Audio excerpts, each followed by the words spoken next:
Je suis Norbert Fanouako, directeur de l'organisation non gouvernementale Enfants solidaires d'Afrique et du monde, ESAM, une organisation créée le 20 novembre 1987. Cette organisation a pour objectif essentiel la défense des droits et protection des enfants.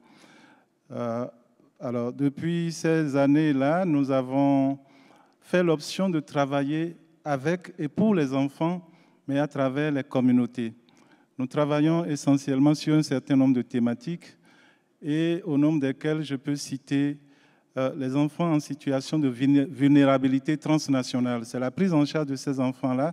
Vous savez qu'en Afrique de l'Ouest, c'est d'abord mouvement, c'est mobilité et tout cela.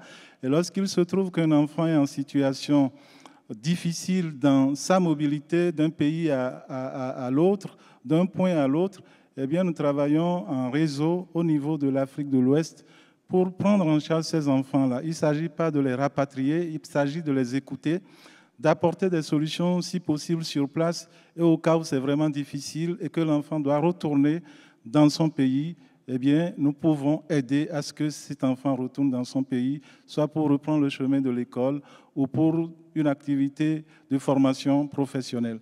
Nous avons un projet par rapport au suivi des enfants en situation carcérale.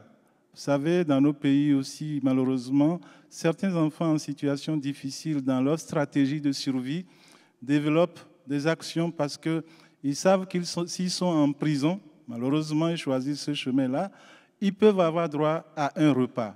Vous voyez combien c'est difficile parce que plus personne s'en occupe et l'enfant décide donc de commettre des impairs pour se retrouver cela et dans ces situations. Mais les enfants, comme tout prisonnier, ont des droits. Il y a des conventions qui protègent ces personnes en situation carcérale et nous avons donc un projet pour aller suivre si ces droits-là étaient respectés et ça, c'est un des projets. Nous travaillons également à compter sur la communauté et les élus communaux. Les élus communaux dans nos pays ont la responsabilité de la gestion d'un territoire. Et sur un territoire, c'est les hommes, les femmes, les personnes âgées qui y sont. Quelle politique on met en place pour assurer la protection de ces personnes-là? Il était important de prendre langue avec les autorités locales, les collectivités locales, pour voir s'il n'était pas nécessaire pour eux d'intégrer dans leur plan communal de développement la politique de protection des personnes.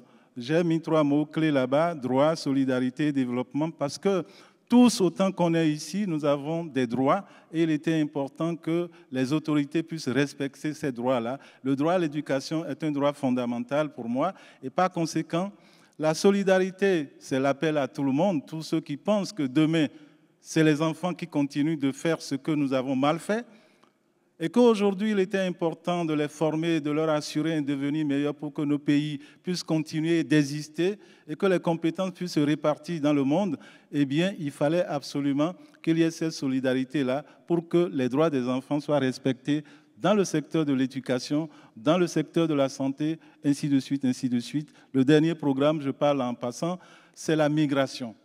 Et tous ceux qui sont ici, africains ou venus d'ailleurs, la migration est née avec le monde parce que la mobilité est humaine.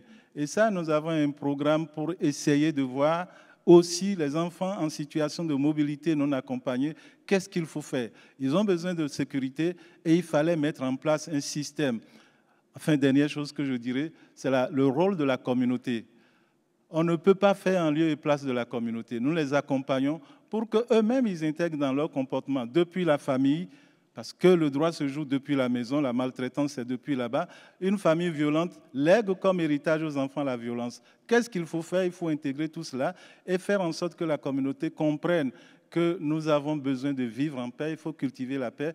L'appel que je lance, c'est que tous ceux qui pensent qu'on peut faire ensemble, nous sommes totalement ouverts. Nous remercions CIGEF qui, depuis 2014, nous permet donc de parler de ce que nous savons faire, de ce pourquoi nous avons pris cet engagement. Et je pense que vous êtes tous des personnes engagées. Je vous remercie.